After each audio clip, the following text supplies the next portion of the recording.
Dito na po kami sa San Rafael. Ayan. Pakita ko po sa inyo yung ating lote. Ayan. Pababa kami.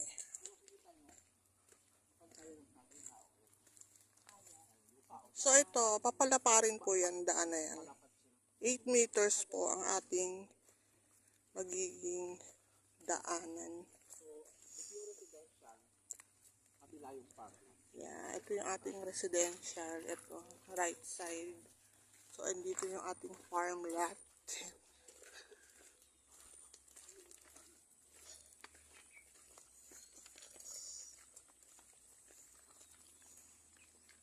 Yan, ating farm. Sayang naman dito kung gagawin din natin farm at katabi ng kalye. Sa bagay, magandang...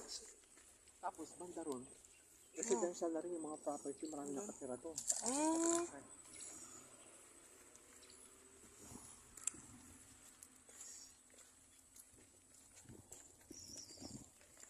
Ayan ang ating magiging residential. Pa rin ito rin.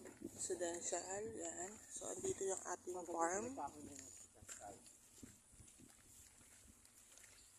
Itong portion na ito, kaliwa natin. Lipat. Ito na yung farm lot. Ito na yung ating farm lot. At ito naman ang patulahan na may ari. Uy! Daming patola, guys. Ayan.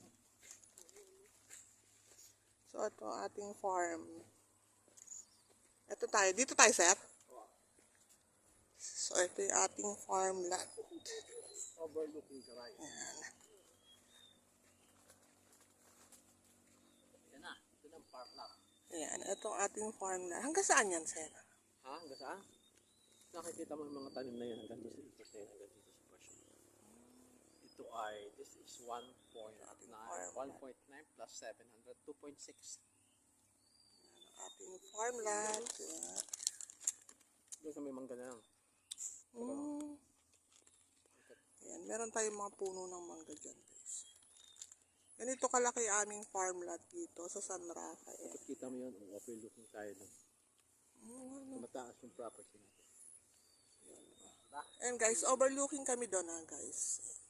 Overlooking kami dyan. So, ayan yung ating farm lot. Yan, nakikita niyo yung puno na yan. Yan. So, dito naman sa kabila, ito po yung ating residential. Yan.